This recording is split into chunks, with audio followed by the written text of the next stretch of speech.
चमक उठी सन 57 में वह तलवार पुरानी थी।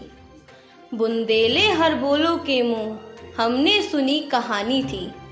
खूब लड़ी मर्दानी वह तो झांसी वाली रानी थी।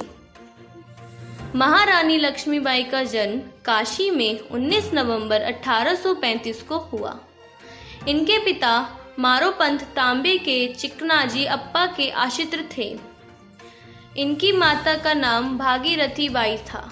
महारानी के पिता बलवंत राव के बाजीराव पेशवा की सेना में सेना नायक होने के कारण मोरोपंत पर भी पेशवा की कृपा रहने लगी। लक्ष्मीबाई अपने बाल्यकाल में मन्नूबाई के नाम से जाने जाती थी। इधर सन 1838 में गंगाधर राव को झांसी का राजा घोषित किया गया। वे विदुर थे। सन 1850 में मन्नूबाई से उनका विवाह हुआ। सन 1851 में उनको पुत्र रतन की प्राप्ति हुई।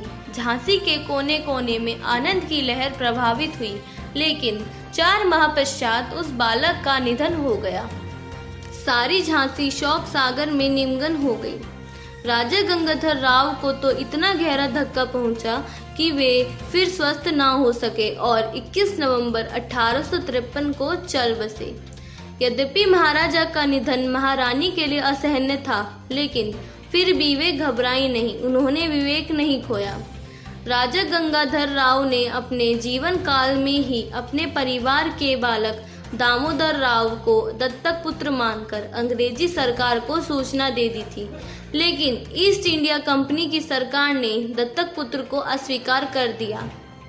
27 फरवरी 1854 को लॉर्ड डलहौजी ने गोद की नीति के अंतर्गत दत्तक पुत्र दामोदर राव की गोद अस्वीकृत कर दी और झांसी को अंग्रेजी राज्य में मिलाने की घोषणा कर दी। पॉलिटिकल एजेंट की सूचना पाते ही रानी के मुख से यह वाक्य प्रस्फुटित हो गया, मैं अपनी झांसी नहीं दूंगी। 7 मार्च 1854 को झांसी पर अंग्रेजों का अधिकार हुआ। झांसी की रानी ने पेंशन अस्वीकृत कर दी। वह नगर के राजमहल में निवास करने लगी। यहीं से भारत की प्रथम स्वाधीनता क्रांति का बीज प्रस्फुटित हुआ। अंग्रेजों की राज्य लिप्सा की नीति से उत्तरी भारत के नवाब और राजे महाराजे असंतुष्ट हो गए और सभी में विद्रोह की आग भभक उठी। रानी लक्ष्मीबाई ने इसको स्वर्ण अवसर माना और क्रांति की ज्वालाओं को अधिक सुलगाया तथा अंग्रेजों के विरुद्ध विद्रोह करने की योजना बनाई। नवाब वाजिद अली शाह की बेगम हजरत महल, अंतिम मुगल सम्राट की बेगम जीनत महल, स्वयं मुगल सम्राट बहादुर शाह, नाना साहिब के वकील अजीमुल्ला, शाहगढ़ के राजा, वानपुर के राजा मर्दन सिंह और तात्या टोपे आदि सभी महारानी के इस कार्य में सहयोग देने का प्रयत्न करने लगे। भारत की जनता में विद्रोह की ज्वाला भभक गई। समस्त देश में सुसंगठित और सुदृढ़ रूप से क्रांति को कार्यान्वित करने की तिथि 31 मई 1857 निश्चित की गई, लेकिन इससे पूर्व ही क्रांति की ज्वाला प्रज्वलित हो गई और 7 मई 1857 को मेरठ में तथा 7 जून 1857 को कानपुर में भीषण विप्लव हो गए। कानपुर तो 28 जून 1857 को पूर्ण स्वतंत्र हो गया। अंग्रेजों के कमांडर सर ह्यू रोज ने अपनी सेना को सुसंगठित कर विद्रोह दबाने का प्रयत्न किया। उन्होंने सागर, गढ़कोटा, शाहगढ़, मदनपुर, मडखेड़ा, वानपुर और तालबेहट पर अधिकार किया और नुशंतानपुर अत्याचार किए। फिर झांसी की ओर अपना कदम बढ़ाया और अपना मोर्चा केमासन पहाड़ी के मैदान में पूर्व दक्षिण के मध्य लगा लिया। लक्ष्मीबाई पहले ही सतर्क थी और वानपुर के राजा मर्दन सिंह से ही इस युद्ध की सूचना थी। उनके आगमन की सूचना प्राप्त हो चुकी थी। 27 मार्च 1858 को झांसी का ऐतिहासिक युद्ध आरंभ हुआ। कुशल तोपची गुलाम गोस खां ने झांसी की रानी के आदेश अनुसार तोपों के लक्ष्य साधकर ऐसे गोले फेंके कि पहली बार में ही अंग्रेजी सेना के छक्के छूट गए। रानी लक्ष्मीबाई ने 7 दिन तक वीरतापूर्वक झांसी की सुरक्षा की और अपनी छोटी सी सशस्त्र सेना से अंग्रेजों का बड़ी बहादुरी से मुकाबला किया। रानी ने खुले रूप से शत्रु का सामना किया और युद्ध में अपने वीरता का परिचय दिया। वे अकेले ही अपनी पीठ के पीछे दामोदर राव को कसकर घोड़े पर सवार हो अंग्रेजों से युद्ध करती रही। वह बहुत दिन तक युद्ध का क्रम इस प्रकार चलना असंभव था।